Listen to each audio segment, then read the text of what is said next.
Does Florida have a max capacity? This is not what Floridians want. You're probably going to see the point where Florida is completely built out. Water use would double by 2070. We've seen growth through the years, but it's never been at this pace. Whose job is it to manage growth as a state? No one.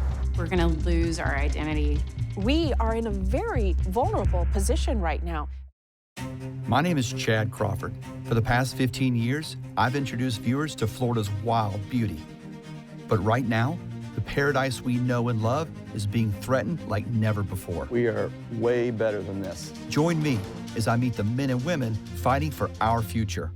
We'll dive headfirst into the environmental challenges threatening our way of life. This is our paradise. It's time to stand together to protect what we love.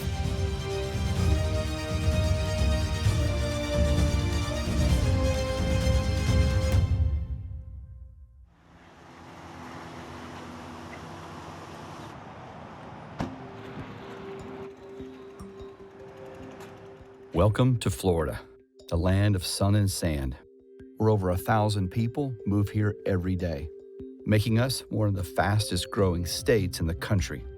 Seems we can't widen roads or build houses fast enough. My question is, how do we continue to grow and, quite frankly, not pave over our paradise?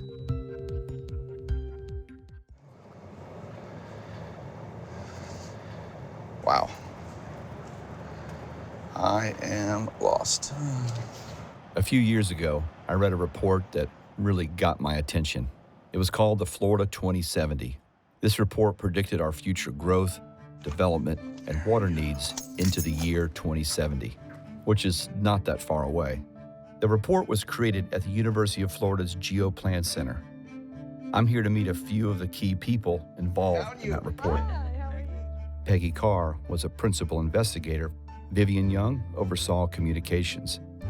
Peggy, when you started putting this information together, were you a little shocked? Yes and no. I mean, I think we were aware of what a threat the state faced, but as we began to map it, we were a little surprised at how aggressive development might become. The report relied on geographic information systems technology to analyze data to predict growth trends across our state. What was the overall findings of this report? If we keep developing the way we do until 2070, more than a third of Florida's lands would be developed. We really wanted people to visualize what different decisions mean for the future of Florida. Those visuals include maps that offer a glimpse into our future.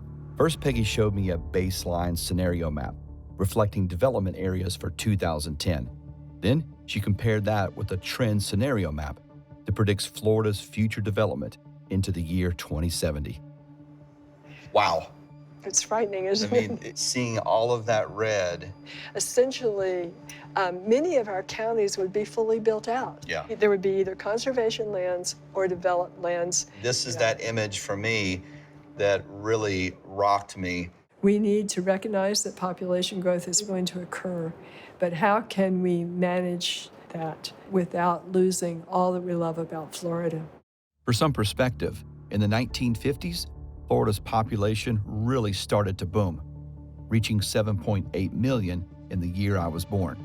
Fast forward to 2023, we're at 22.6 million, and the report predicts we'll hit 33.7 million residents by 2070. That's an additional 11 million people on top of our current population who will need a place to live and water to drink. Knowing what you know and seeing this map, does Florida have a max capacity? Florida probably does have a maximum capacity. You're probably going to see the point where Florida is completely built out. We'll have protected lands and we'll have developed lands and nothing else. When we reach that, we will have reached max capacity. Central Florida, with its sprawling development patterns and explosive projected growth, will see some of the biggest impacts. The 2070 report, it's going to see that basically along the I-4 corridor, we're going to grow together from one super city from Daytona to St. Petersburg. We're going to grow in greater amounts along our coast and expose more people to potential damage from hurricanes. I wasn't as shocked about the land conservation aspect of it as I was over the water. I was completely floored with the water results. When it comes to water, the report had an alarming prediction. The The 2010 baseline had Florida's water usage at 3.1 billion gallons of water a day. By 2070, our water needs are predicted to rise to 6.4 billion gallons of water every single day. Under the trend scenario, water use would double by 2070, which is completely unsustainable. The good news is the report included an alternative scenario, showing a better, smarter way to grow. In this alternative map, we accommodated the same number of people in this. We did that by increasing the development density. In this alternative, we anticipated that we would be able to protect a lot more of our critical conservation lands and be able to essentially protect the Florida Wildlife Corridor. Peggy was instrumental in the early development of the Florida Wildlife Corridor, which is a patchwork of undeveloped land stretching from the Everglades up to the Panhandle. This open land protects our wildlife, surface waters, food sources, and even our air quality. That idea of smart growth isn't just a matter of packing people in, but it improves their quality of life, whether it's walkability, it's community connections. So we think it could be a win-win situation. If we grow to a population of 33.7 million and we don't change our ways, it's unsustainable. Scary image. Scary image, and we need to do something about it.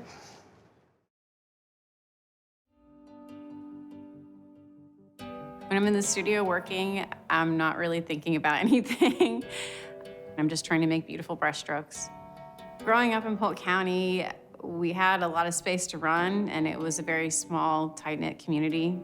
I started painting when I was 13. I was just really inspired by the beauty of the land here. I get a little discouraged because things are changing so quickly. I think there's a little bit of concern that we're gonna lose our identity. Blair Updike is an artist, activist, and small-town mayor. Just love the volume and the movement of them running through this big open field. Polk is the fastest growing county in Florida and the 5th fastest in the country. And as Blair drove me around, signs of growth were everywhere. We've seen growth through the years, but it's never been at this pace. Well, Polk County is a large geographical area between Orlando and Tampa. For many years, it was the hub of Florida agriculture. So all that's changed as this area has been squeezed by both Orlando and Tampa, and now it's being absorbed into both metropolitan areas. This has all been cleared, and on the other side, they've already cleared and moved all the earth and everything too. You can see houses, kind of the line out this way, and that's coming towards us here. Yep, so the sprawl line's just above us on the next property up.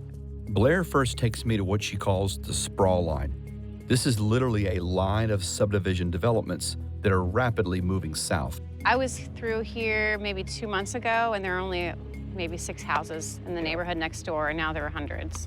It moves fast, and it gets permitted really quickly. You really don't know what's happening, and then all of a sudden it just pops up. Yeah. There's a specific grove that I wanted to take Chad to while he was here. I photographed and painted it a couple of years ago because it was just so lush and green. This is a little bit of a fantasy grove nowadays. Conditions have changed. Yeah. So this is the grove that you painted? Yeah. And just a couple of years ago, this was beautiful. This is going to be 800 trailers and a couple of houses. Oh, wow.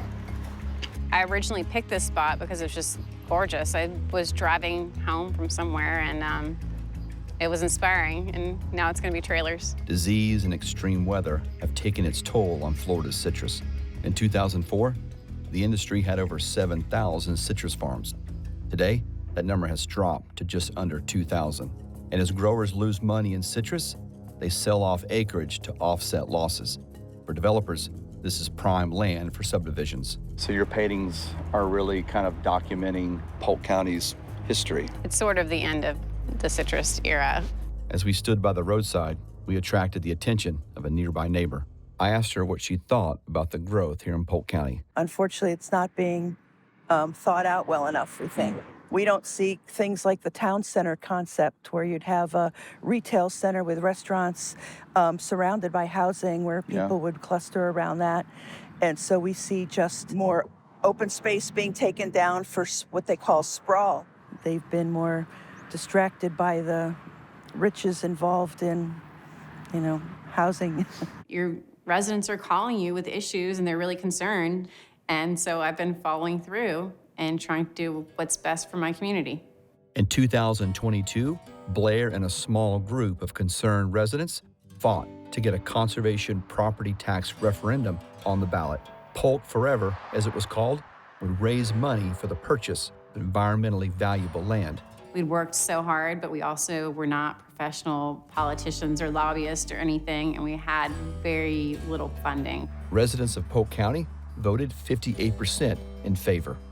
Relief, I think, was the first thing that went through everyone's minds, and then a lot of excitement. It will raise somewhere around $7 million a year. I got the mint chip. That's me. Wow. Yeah.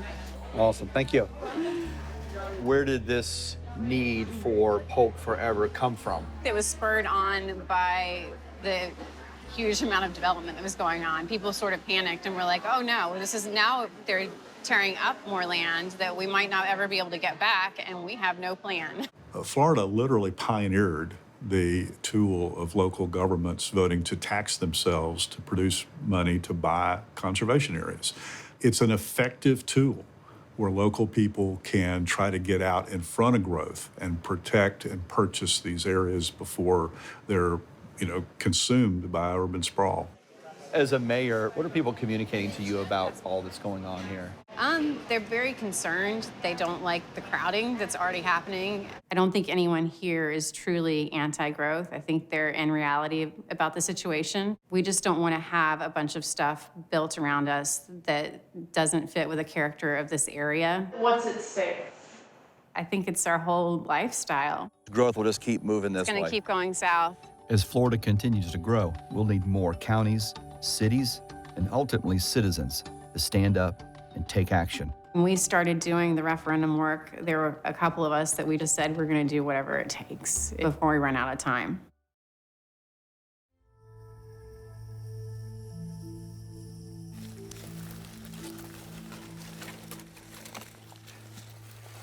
Our growth affects a lot of animals, Or there's one right in front of us. but there's one that's particularly vulnerable. I'm in North Florida at the Apalachicola Bluffs and Ravines Preserve with Brad O'Hanlon, a reptile and amphibian biologist. Okay, so what do we have here, Brett? What is this thing? So what we're going to be doing is checking out the underground habitat of a gopher tortoise burrow. And to do that, we have a camera right here, and we're going to get this camera down into the burrow. Can plug us right in. Okay.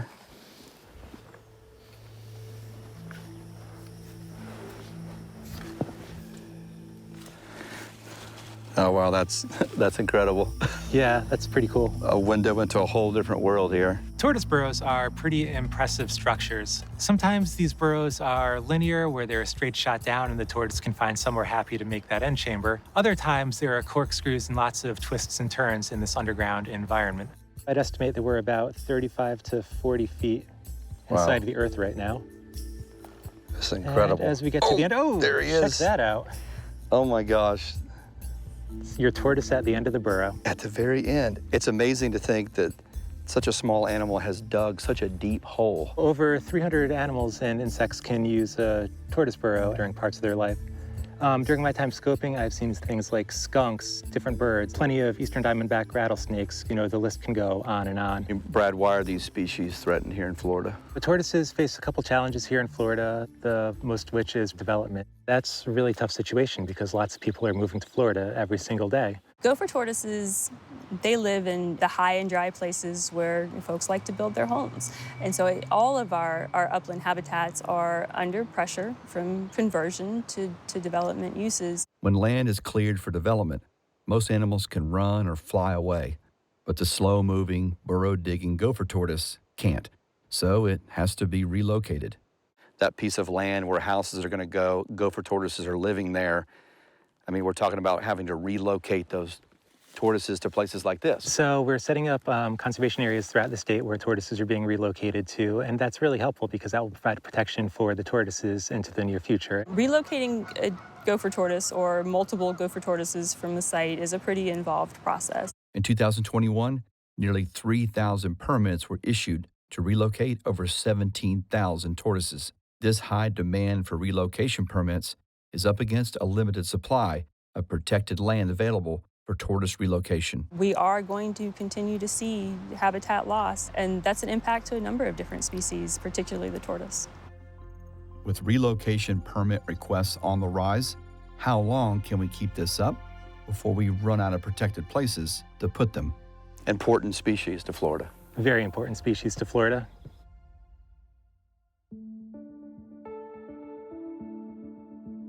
My journey to understand our growth has me in Punta Gorda, attending a city planning conference. The audience is a mix of engineers, lawyers, city planners, and civilians gathered to hear speakers talk about challenges planning our future growth. And this mic is live?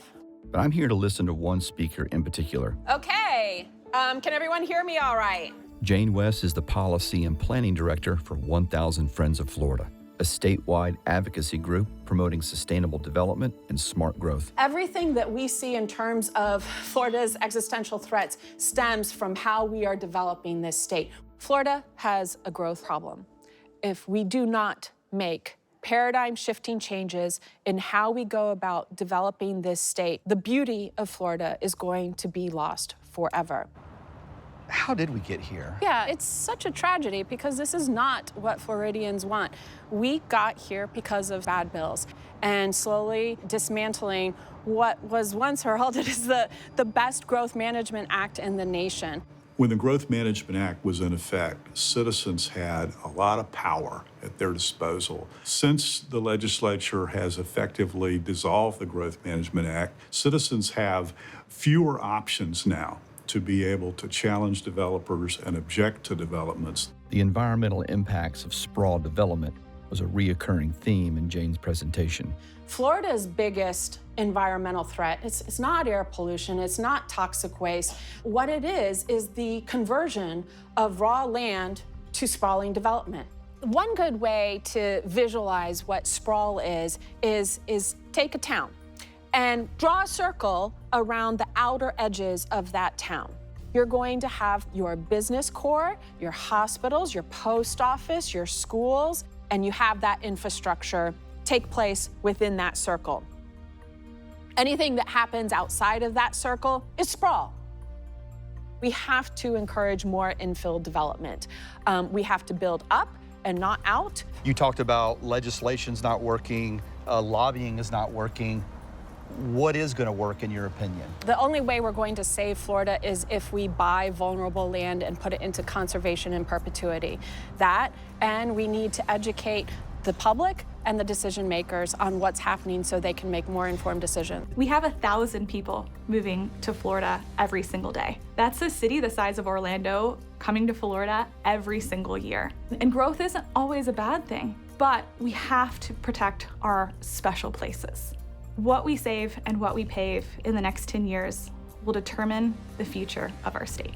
For people who have just gotten here and they're looking around, they're like, well, I see a lot of land around here. I don't really see what the big deal is. We need those big swaths of land in order to sustain our existing population and certainly in order to accommodate any future growth.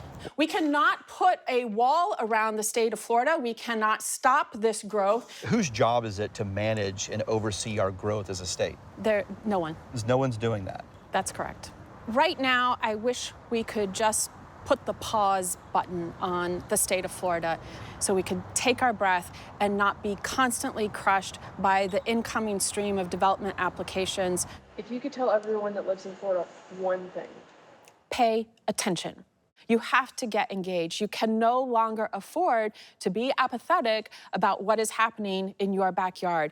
We are in a very vulnerable position right now, and we have got to make smart decisions about how we develop the state of Florida. Thank you so much for having me. I really appreciate it. You did your talk, and then is it just on to the next? This is what I do. I have to educate the Florida public, the decision makers. Yeah, just keep going. One thing is clear, growth is coming. There's no stopping it. So how can we continue to benefit from growth without it transforming our state beyond recognition?